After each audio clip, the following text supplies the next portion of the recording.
Greetings, fellow Gorehounds, and welcome back to Blood Splattered Vlog. I'm the Horror Guru. And I'm Count Jackula. And we just watched Godzilla King of the Monsters, the sequel to the 2014 Godzilla film, which we both enjoyed. And it's safe to say this one is everything that we didn't get from that one and more. Yeah, this is the Godzilla movie we don't deserve. Exactly. You didn't say your prayers all year. You weren't a good kid. You didn't pray to Godzilla every night like you should have. Doesn't it? But too bad.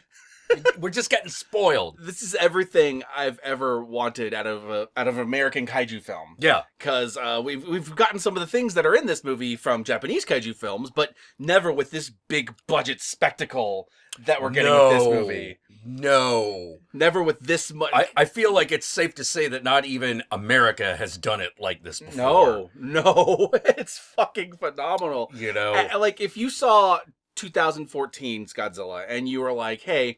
You know, like, we need more Godzilla fighting monster action. Well, you get that in this. Oh, you get it. If you saw that movie and you said, like, oh, well, I mean, it's not bad, but, like, this lead is I'm not invested in this lead and Aaron Taylor Johnson. Well, this movie fixes that, too, because the characters in this movie are really fucking easy to get invested in. Oh, yeah.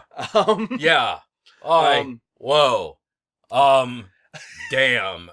It's rare I watch a kaiju film and I'm this invested in the main character. Yeah, because usually it's just like boring, like, doctor, how are you? Yes. We have been fine. And we have discovered the weakness of the monster. I actually didn't mind the characters in the first movie, but this one definitely felt like an upgrade. Oh, yeah. All around. And like Millie Bobby Brown is great. Oh, yeah. Vera Farmiga is great, but we will talk more about her when we get to the spoilers, because a lot around her. Yeah, a lot around her is plot spoiler. But like, of course, we got Serizawa back. We got Ken Watanabe, who's great, and a lot of all the characters that reprise their roles from the first movie. Basically, Serizawa, his assistant, and the general dude. Yeah, they all return. And they all do good job. The general dude's more of a cameo in this compared to in the first movie, but yeah.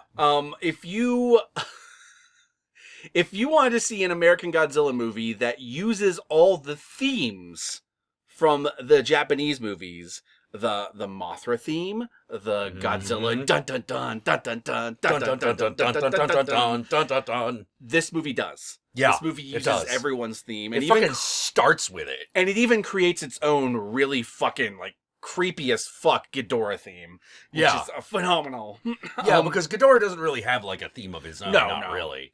No. He has like a signature screech and like a lightning thing. And he doesn't really have the screech in this movie. Rodan had his roar. Yeah, Rodan's got his roar. Mothra has her sound. Godzilla, of course, has his. But I think they made Ghidorah have a little bit deeper voice, probably to separate it more from Mothra, who also has like a high-pitched kind of squeaky voice. Yeah.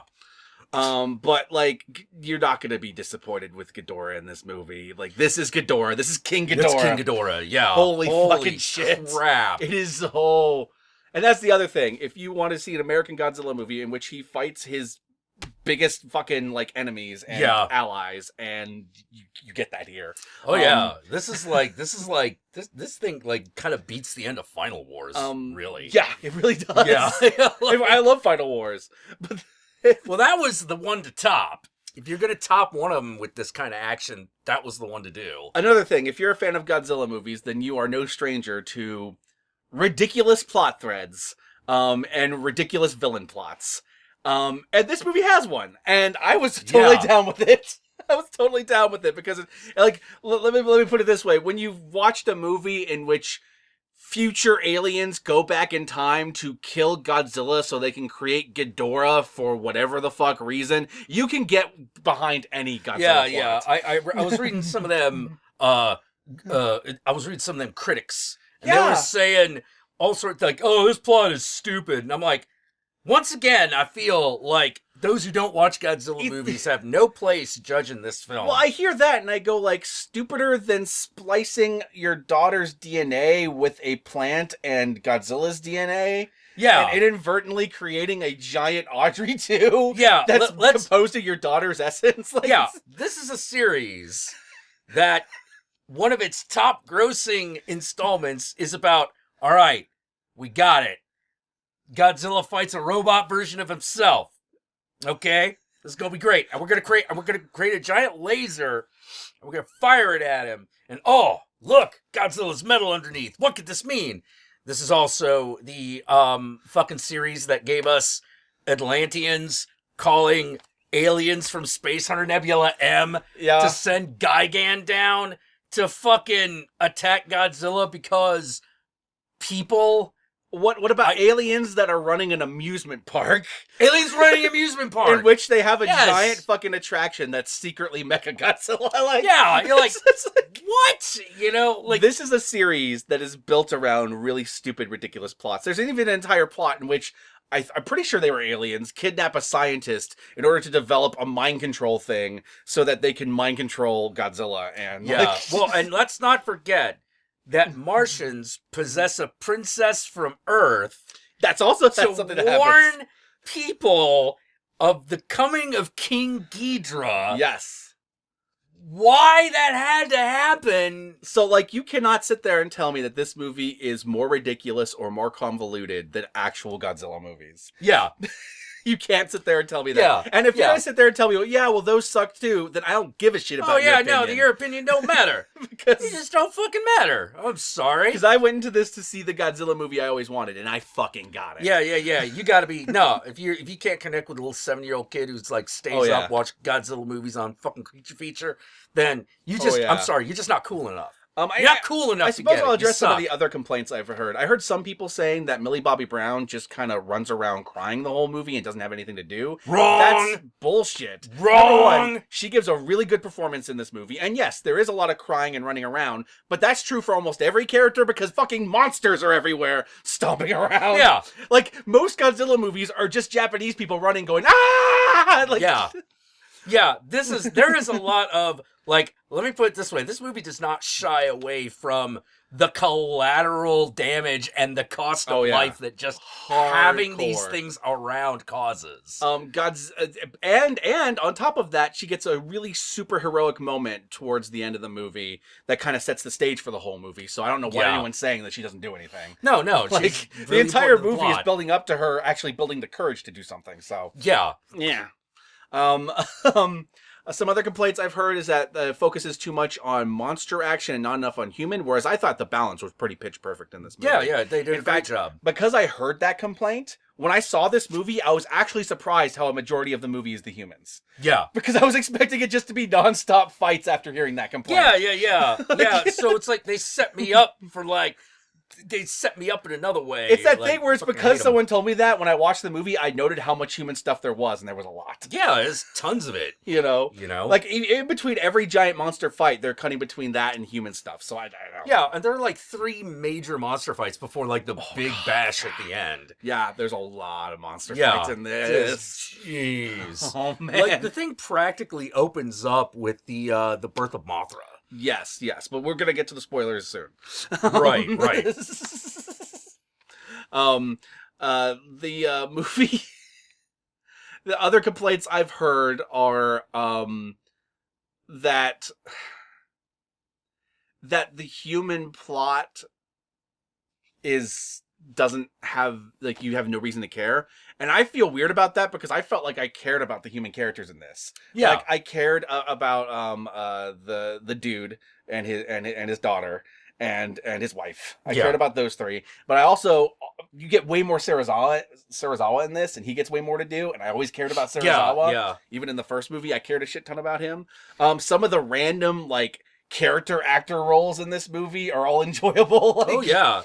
Yeah, I'm starting to. I gotta be honest with some of the criticisms of this movie. I'm starting to think that they're just people who have it out for Michael Dougherty. Oh, maybe. Because I've never seen a movie of his that was bad.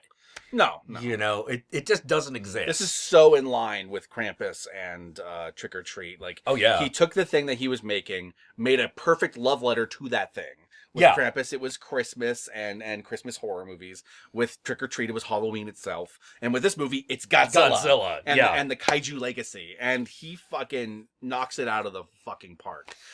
This movie even has fucking social commentary. That's another thing. It's got bullshit giant monster movie commentary. This entire movie has this whole thing about global warming and the environment and shit like that runs through it. And it's just and like we're crapping all over our planet. That's oh part no, of it. politics, environmental message in a Godzilla movie. Oh my god! God. It's not like the first movie was about the atomic bomb dropping on Hiroshima. No, man, jeez.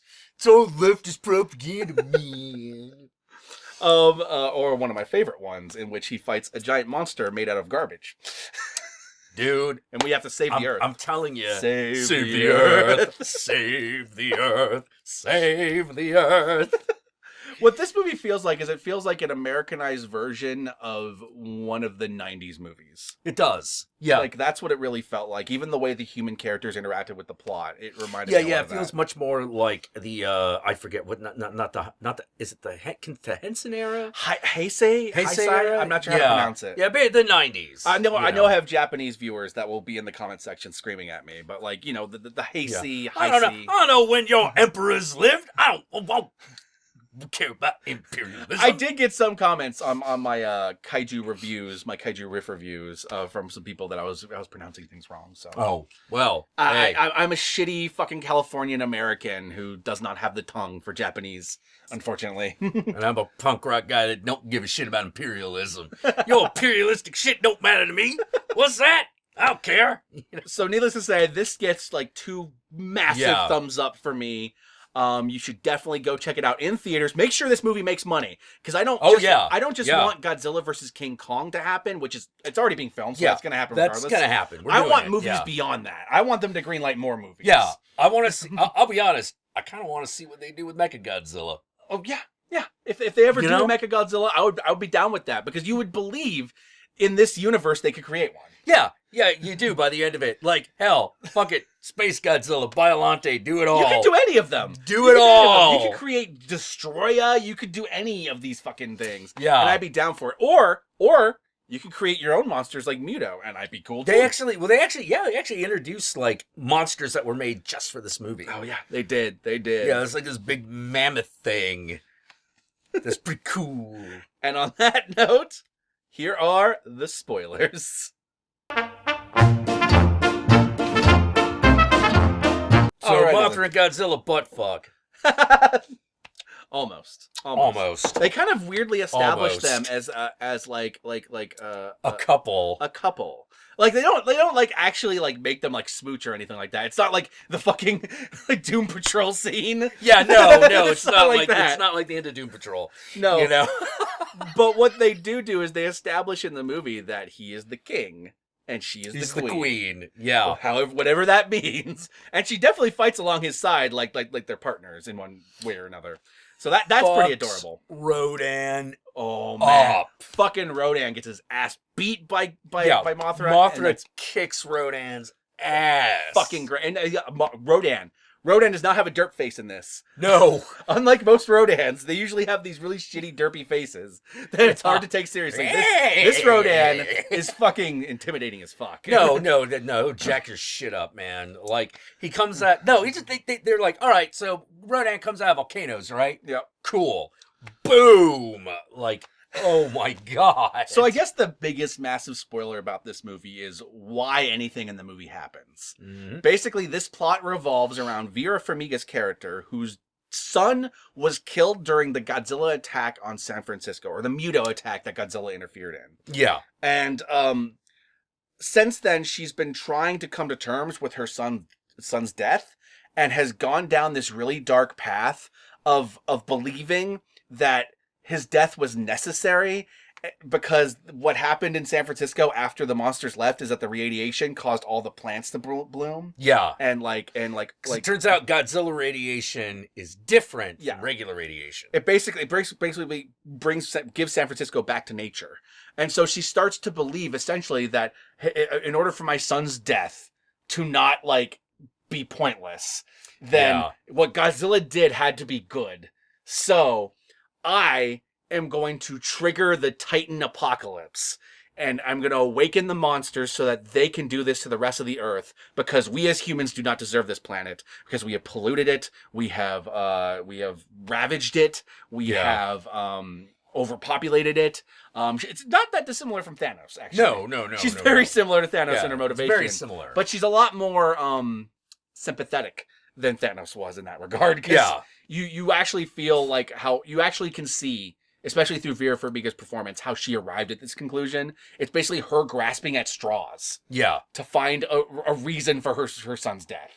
Yeah, and it turns out, maybe that's not such a good idea. But what's interesting is that it kind of contrasts with Serizawa, who also believes that we should have like the Titans around and we should live harmoniously. Yeah, we should have a symbiotic relationship. But unlike her, he doesn't want to trigger some sort of apocalypse to make that happen. He just wants nature to take its course. Yeah, just to happen naturally, and there's no reason to jumpstart. Yeah, because he's like, there's no reason. It's like there's no reason for us to try to keep trying to kill Godzilla because we suck at it, and he protects us. Yeah, and he protects us from other monsters. So if any of these other monsters that we have documented, and they establish 17. Yeah, not just Rodan and Ghidorah and Kong and Godzilla, but they do establish Kong as a Titan. They do establish Kong, yes.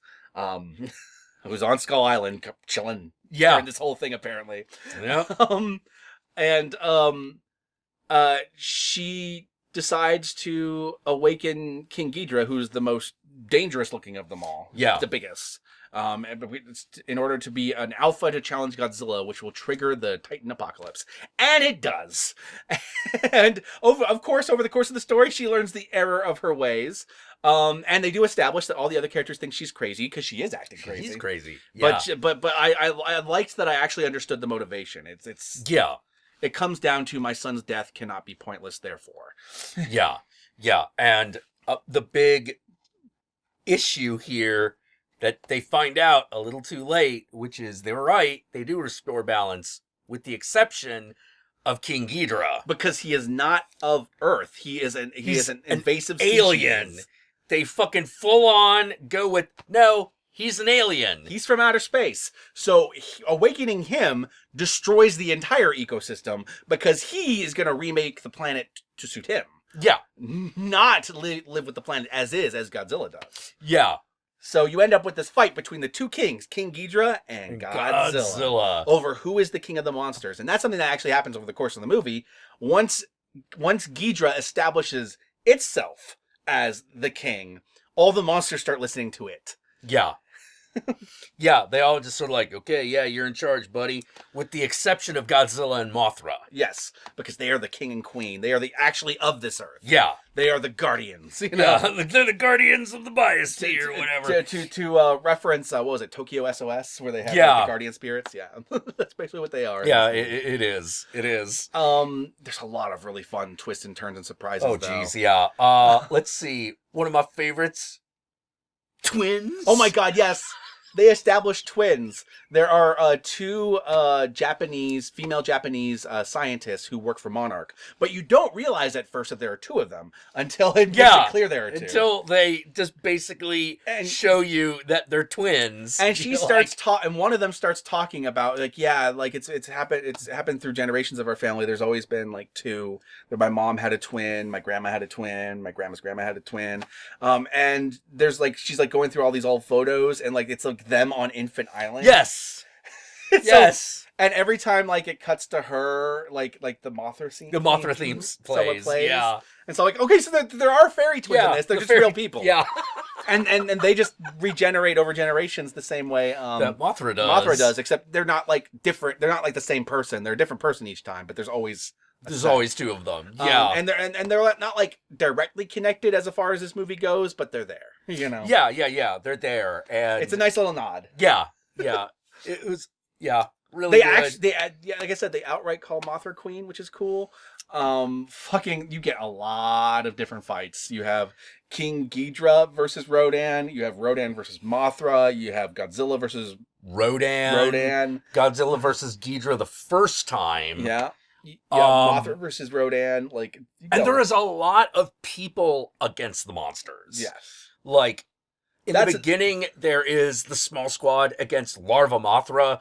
Then there is the fucking Rodan just destroying everything. That's another thing. You're looking Larva at this Mothra. and you're like, holy shit. Well, yeah, that guy's dead. He flies.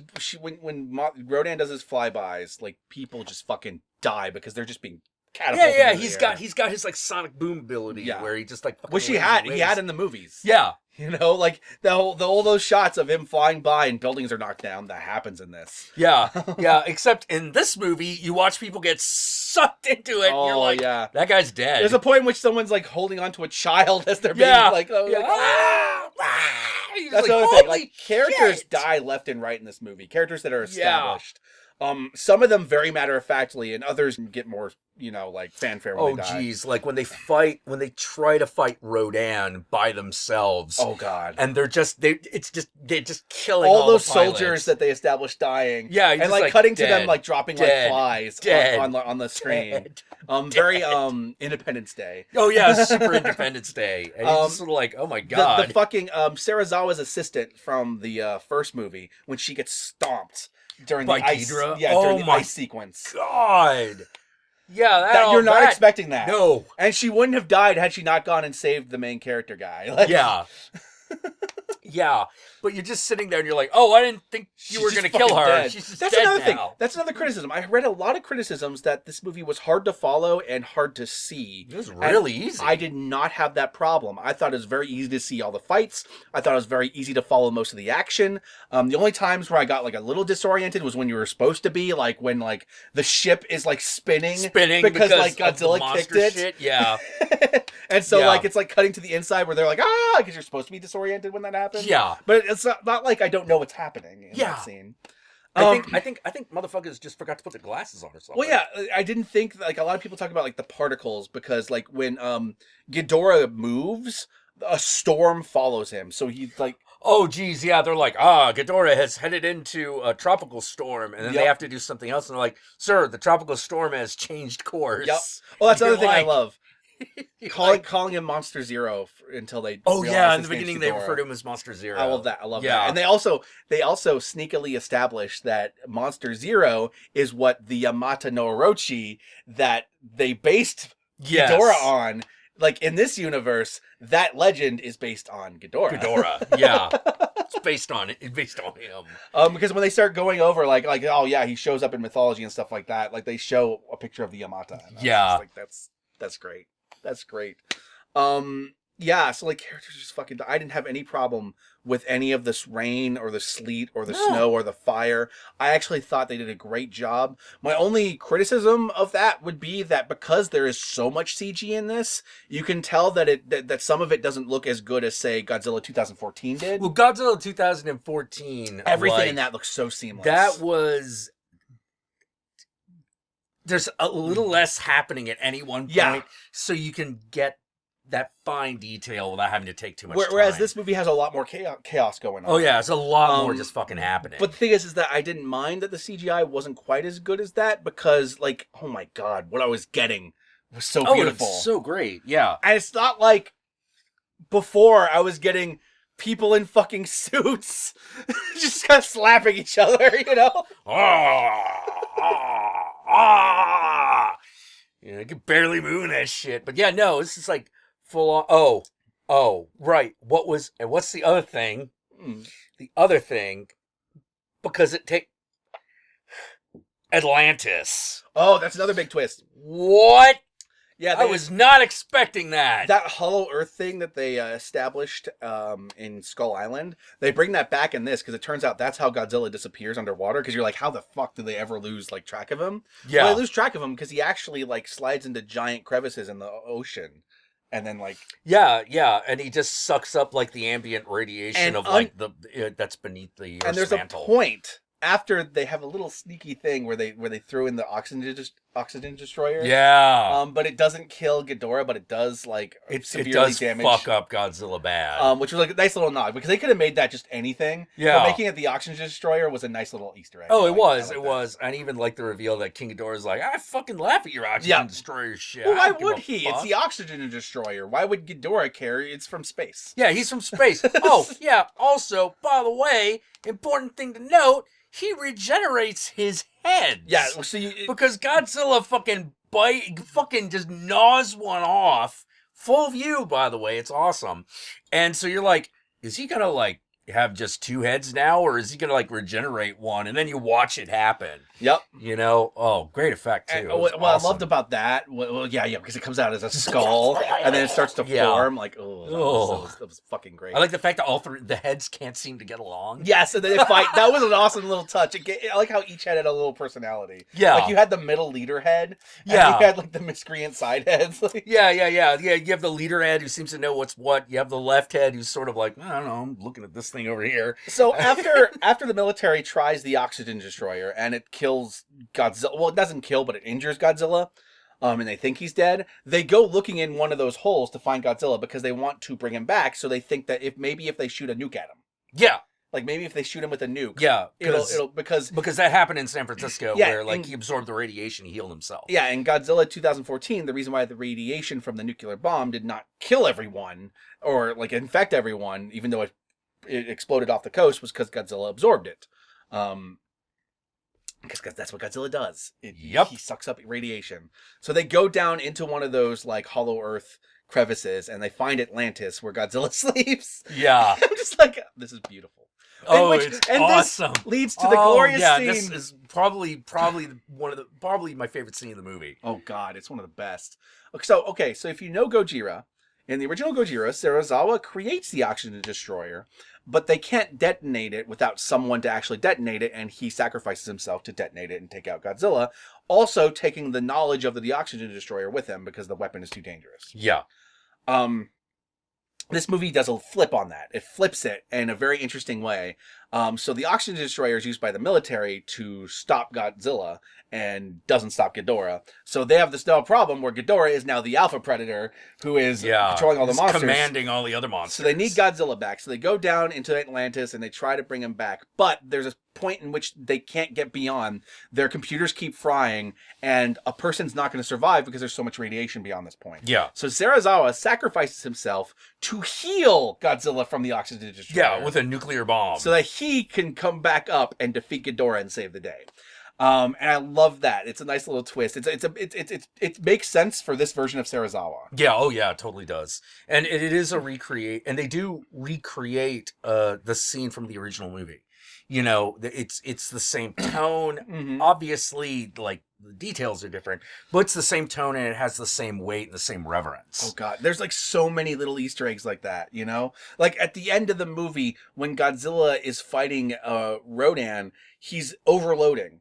Because of the nuclear bomb they used to resurrect him, it gave him almost too much energy. So he's going to explode at some point. And because he's going to explode, he starts radiating red like he did in Godzilla vs. Destroyer. Yeah. You know, there's like all these little like nods. Yeah. But I just love the thing, like Serizawa knows he's not coming back. Like it's not, then there's no way. So he just sets the thing to go. And he just reaches over, like takes off the helmet, takes off his gloves, and then just touches Godzilla. Oh God, he has that great line where he's like, "Farewell, old friend." Yes. And I also love that he had that whole speech beforehand that led up to that, where he was talking about how sometimes you have to make peace with your demons. Yes. Because over the course of the movie, the main character guy has to make peace with the fact that he's using Godzilla as a friend to help him defeat Ghidorah and all these other monsters, despite the fact that it was Godzilla stomping around San Francisco that killed his son. Yes. So he has to make peace with his demon, Godzilla. Yeah. And in this case, Serizawa has a similar thing in the movie. He has to make peace with his demon, the nuclear bomb. Yes. Because as they established in the first movie, he's always carrying around that the watch. Hiroshima watch. Yeah. Yeah, absolutely. That his grandfather had. Yep. Yeah. So he has to make peace with his demon. Also, on top of that, there's also Vera Farmiga, who also has a little version of that herself. Yep. Yeah, she doesn't make it. No, she doesn't. She doesn't make it. And she don't deserve to make it, too. No, but she does get a redemption. She deserves to be redeemed, but she doesn't deserve to live. God, this movie is... I don't understand how anyone who likes Godzilla movies had a problem with this movie. No. Like, this was beautiful. The audience, well, luckily the audience seems to agree. Oh, yeah, the audience seems to agree, and so did our theater. Our theater was totally into it, which made me super happy. Yeah. There is a spoiler at the end? Oh, yes. No, a spoiler, but I mean like a teaser. There's a teaser for Godzilla versus King Kong, or Beyond. And Beyond. Who knows? Where one one of Ghidorah's severed heads is Yeah. picked up by picked one of up. the other villains from this movie Yeah, who and we survived. know, we just established Ghidorah regenerates. Yeah, we established that he regenerates, and we also established that people use kaiju blood for various things.